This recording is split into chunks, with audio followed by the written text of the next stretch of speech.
first and foremost, let me say to all of you out there, thank you for supporting One Rental at a Time, Dion Talk, and Matt, the Lumberjack Landlord. It is very obvious, at least to the three of us, that we have a lot of crossover. And I think that's wonderful, right? Dion gets you out of the parking lot. I take you from the stands to the field, and Matt, make sure you are competing at an elite level when you are on the field. But Dion actually asked us off camera, what are we passionate about? And Dion promised to surprise us. So we're going to let him go last because I'm intrigued by what he has to say. But Matt, thank you for coming today. I know this is impromptu. So what are you passionate about today? When it comes to business, creating value.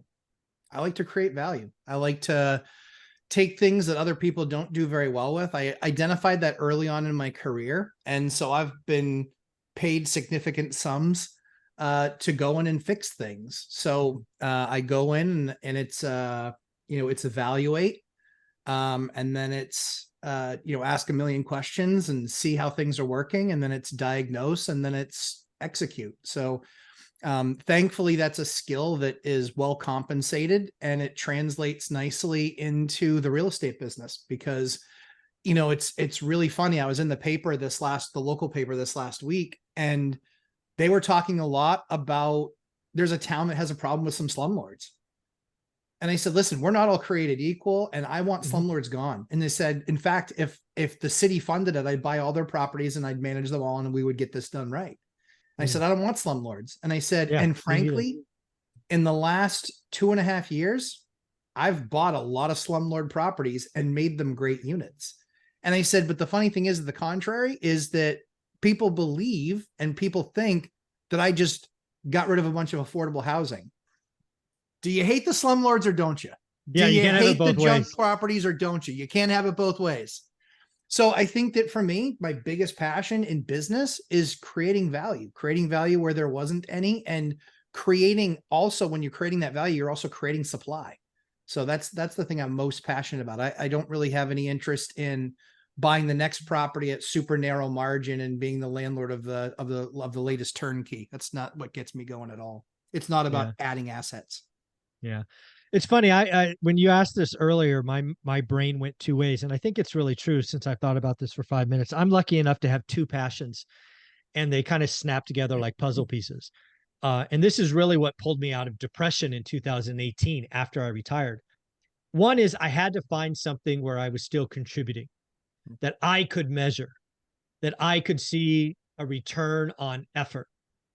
And for me, that is how to get started one rental at a time. It is the daily notes. It is the comments from the audience. But the good news for me is that passion takes about 15 hours, maybe 16 hours a week, which allows me my other passion to live the best life that I can, right? Olivia and I sacrificed ridiculous for 15 years. I now splurge on crazy things. But it is all with that intention, right? So there's 15 hours where I'm trying to help. I'm trying to create a legacy that outlives me by 50 years. And then the other, I don't know what it is, 200 plus hours. It's, doing what I want, when I want, with whom I want. And hopefully the audience sees that, right? We want to take a trip, we take a trip. We want to do this, we do that. We joked one time last week, Dion, about my $3,000 or $4,000 a month food budget. It's what we want to do. So we spend where we want. And I'm really happy. I really feel blessed to be able to snap these puzzle pieces together. And it just, every day I'm happy. Every day I'm excited. I'm truly blessed to have the opportunity to try to create a legacy is hard. But I show up every day and I still enjoy every day. So that's what I'm passionate about. Those are great answers. I love them both. I love, it makes you happy. Right. Yeah. You're focused on, some people want to focus on, I want to grow a portfolio. I want to have cash flow. And you don't often hear, so I can be happy or because it makes me happy. Yeah. I actually don't want to invest in real estate. I kind of don't like it. I don't want 100 units. I don't want to flip. I don't want to sell. I don't want to do the transaction part of it sucks. I want the freedom, right? So the other day I was taking friends, dropping them off at a cruise, right? I've had these, I was in the Marines with the guy. This is like a 40-year friendship.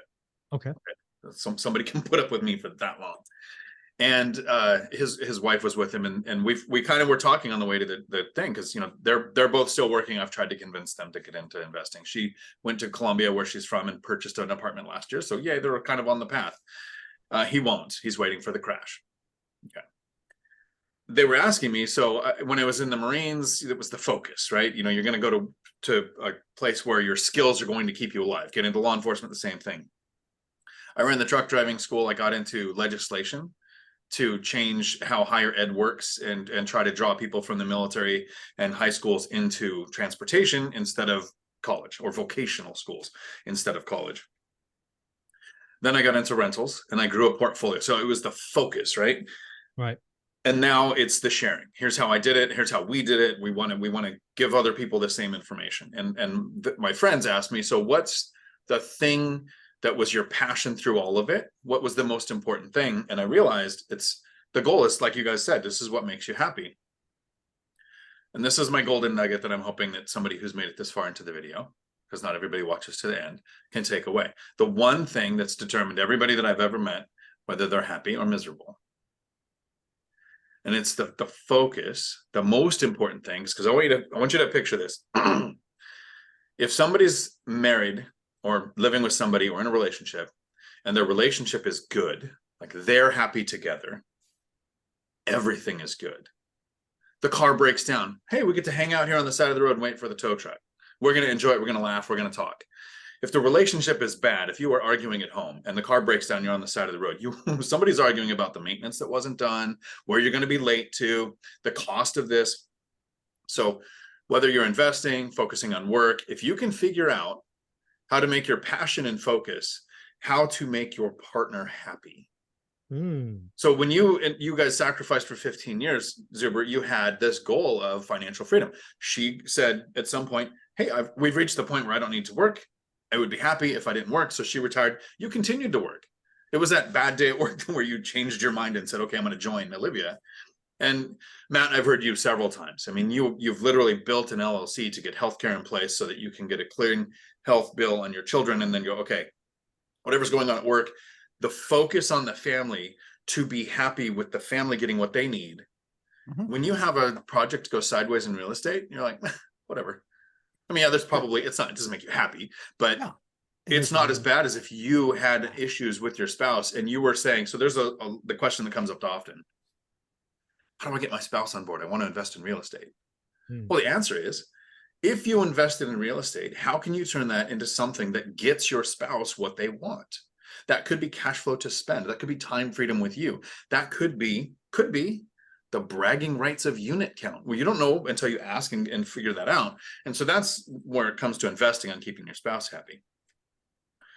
Which is why I've realized that the only time in my life I've truly been happy is when I'm single.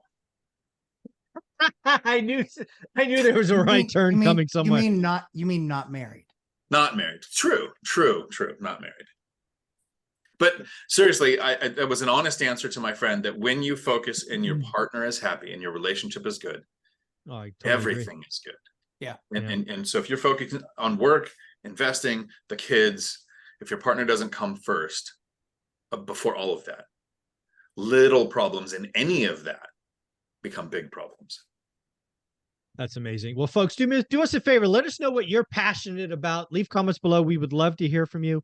Again, all of us, the three amigos, love the support, cross-channel participation. It is awesome. Matt, where can people find you? Lumberjack Landlord on YouTube and on Instagram. And I thought for sure Dion's thing, his passion was going to be telling me I'm wrong, but I'm glad it wasn't that. I know it's top 5. Yeah, but it's not. But not today. But not tonight. There you go. And Dion, where can they find you? They can find me right here on YouTube, Dion Talk Financial Freedom. And if I ever did have a spouse, I would want to find somebody who was also happy when I proved Matt wrong. That won't be hard. Exactly. It's true.